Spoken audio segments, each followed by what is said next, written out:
বিশ্ববিদ্যালয়ের হলের প্রভোস্টরা মিলে, ছাত্রলীগের ক্যাডাররা মিলে এই রাকিব ভাইকে থানায় নিয়ে রাকিব ভাইকে উল্টা আসামি করে মামলা দিল, যাকে সারা টর্চার করা হলো।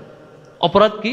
অপরাধ হচ্ছে জাস্ট একটা বিষয়ে তাদের সাথে ভিন্নমত পোষণ করছে, এটা হচ্ছে তার অপরাধ। তিনি চাচ্ছেন ভাই আমাকে একটু পানি দেন, আমি মনে হয় মারা যাবো। তাকে বলছে তুই পেশরাব খা, পানি খাওয়ার দরকার নাই। তাকে পেশরাব করে বোতল নিয়ে দিল।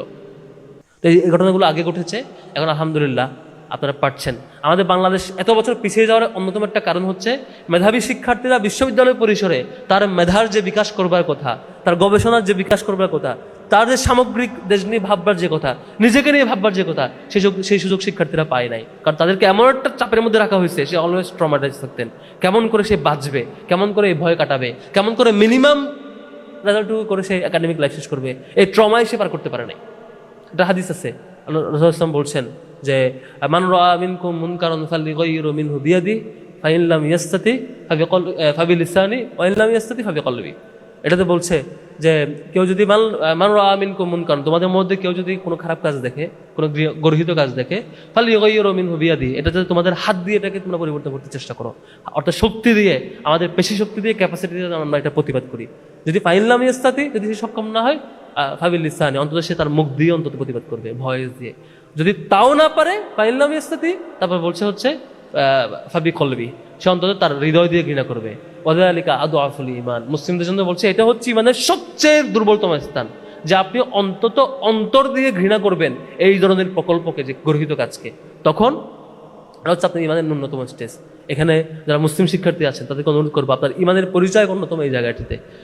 আলহামদুলিল্লাহ আমরা 5 আগস্টের পর থেকে বিশ্ববিদ্যালয়ে একটা ভালো পরিবেশ লক্ষ্য করছি, এখন পর্যন্ত ভালো ডেভেলপমেন্ট পাচ্ছি।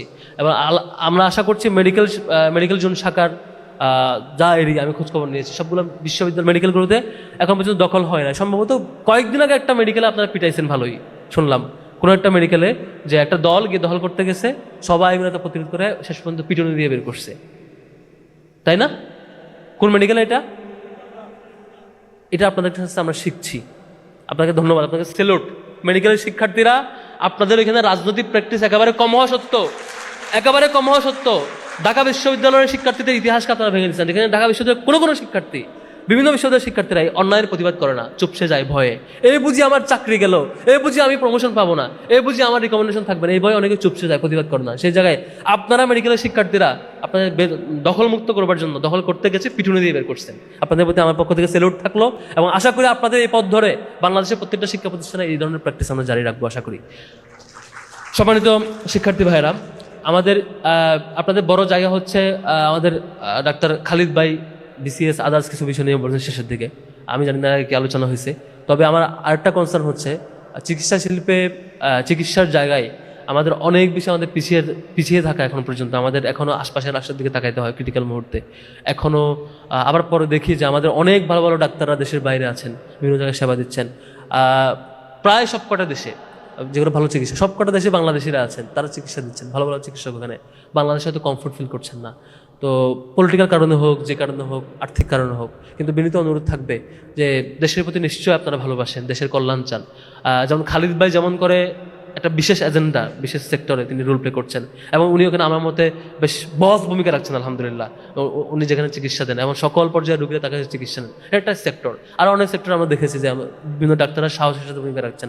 আপনাদের প্রতি বিনীত অনুরোধ থাকবে বাংলাদেশের চিকিৎসার যে সেক্টর, সেই সেক্টরটা একটু আগলে ধরবেন শক্ত করে।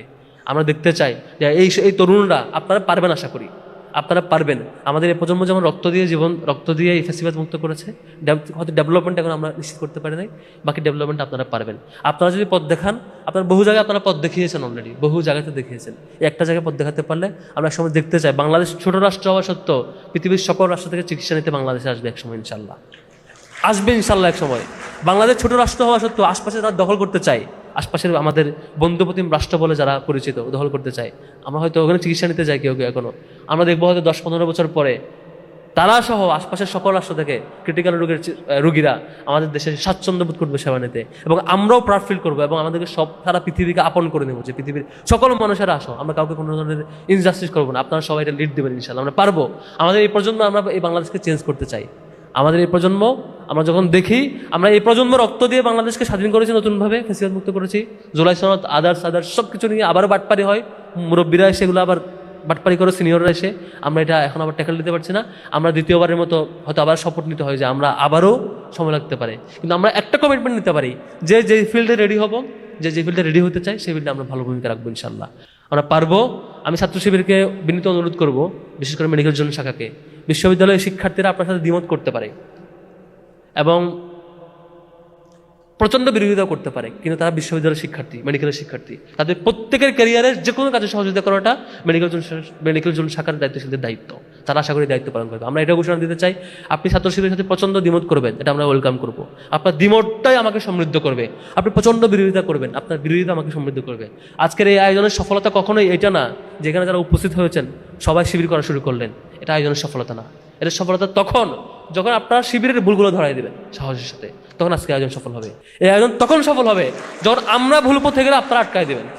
এই আয়োজন তখন সফল হবে যখন আমরা ভুল পথে পরিচালিত হলে, আমরা ভুল কিছু করলে, আমরা বাজে পথে গেলে, আমরা মিসগাইডেড হলে আপনারা থামাই দিবেন, ভাই আপনাদের কাছে এটা আশা করি নাই, আপনারা এই পথে আসুন, আপনারা আটকায় দিবেন, থামাই দিবেন, সমালোচনা করবেন, সুপথে পরিচালিত করার জন্য আপনারা সহযোগী হিসেবে থাকবেন। আর দ্বিতীয়ত, সামওয়ান যদি দেশের ক্ষতি করে, প্রতিষ্ঠানের ক্ষতি করে, তখন আপনারা লিড দেবেন, ছাত্র শিবির আপনাদের সাথে হয়ে যাবে ইনশাল্লাহ। আমরা এটা বলবো না যে আমরা লিড দেবো আপনার সাথে আসবেন, আমরা বিশ্বাস করতে চাই আপনারা যারা দ্বিমত করছেন আমাদের সাথে তারা লিড দেবেন, আমরা আপনাদের সঙ্গী হয়ে সকল ধরনের অন্যায়ের বিরুদ্ধে গণবিপ্লব কিংবা শিক্ষার্থীদের আন্দোলন কিংবা ছোট পরিসর আন্দোলন কিংবা অন্তত অন্তর দিয়ে ঘৃণা করার যে আন্দোলন, অন্তত মুখে প্রতিবাদ করার আন্দোলন, অথবা সর্বোচ্চ পেশি শক্তি দিয়ে প্রতিরোধ করে এই যে একটু আগে কয়েকদিন আগে যেটা করেছেন সেটা করে হলেও যে কোনো মূল্যে সব কিছু আমরা রুখে দিতে চাই।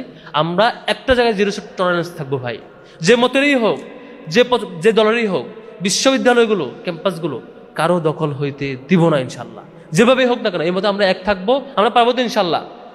এবং এটাও কথা দেন, শিবির যদি দখল করতে চান আপনারা তার বিরুদ্ধে দাঁড়াবেন তো ইনশাল্লাহ। শিবির যদি দখল করতে চায় আপনারা তার বিরুদ্ধে দাঁড়াবেন তো ইনশাল্লাহ। আর যদি অন্য দল দখল করতে চায় শিবিরের সাথে, তাদের বিরুদ্ধে আপনারা থাকবেন তো ইনশাল্লাহ। এই কমিটমেন্ট নিতে চাই, আমরা পারবো। আমি ছাত্র শিবিরকে বিনীত অনুরোধ করব, বিশেষ করে মেডিকেল জোন শাখাকে, বিশ্ববিদ্যালয়ের শিক্ষার্থীরা আপনার সাথে দ্বিমত করতে পারে এবং প্রচণ্ড বিরোধিতা করতে পারে, কিন্তু তারা বিশ্ববিদ্যালয়ের শিক্ষার্থী, মেডিকেলের শিক্ষার্থী, তাদের প্রত্যেকের ক্যারিয়ারের যে কোনো কাজে সহযোগিতা করাটা মেডিকেল জোন শাখার দায়িত্বশীলদের দায়িত্ব, তারা আশা করি দায়িত্ব পালন করবে। আমরা এটা ঘোষণা দিতে চাই, আপনি ছাত্র শিবিরের সাথে প্রচণ্ড দ্বিমত করবেন, এটা আমরা ওয়েলকাম করব। আপনার দ্বিমতটাই আমাকে সমৃদ্ধ করবে, আপনি প্রচণ্ড বিরোধিতা করবেন, আপনার বিরোধিতা আমাকে সমৃদ্ধ করবে। আজকের এই আয়োজনের সফলতা কখনোই এটা না যেখানে যারা উপস্থিত হয়েছেন সবাই শিবির করা শুরু করলেন, এটা আয়োজনের সফলতা না। এটা সফলতা তখন যখন আপনারা শিবিরের ভুলগুলো ধরাই দেবেন সাহসের সাথে, তখন আজকে আয়োজন সফল হবে। শেষ করছি, আমাদের জন্য দোয়া চাই, ছাত্র শিবিরকে যাতে আল্লাহ তাআলা সঠিক পথে পরিচালনা করেন, আমরা যাতে সঠিক পথে থাকতে পারি, এটার জন্য বিশেষভাবে দোয়া চাই। ওমা তৌফিক ইল্লা বিল্লাহ। আসসালামু আলাইকুম ওয়া রাহমাতুল্লাহ।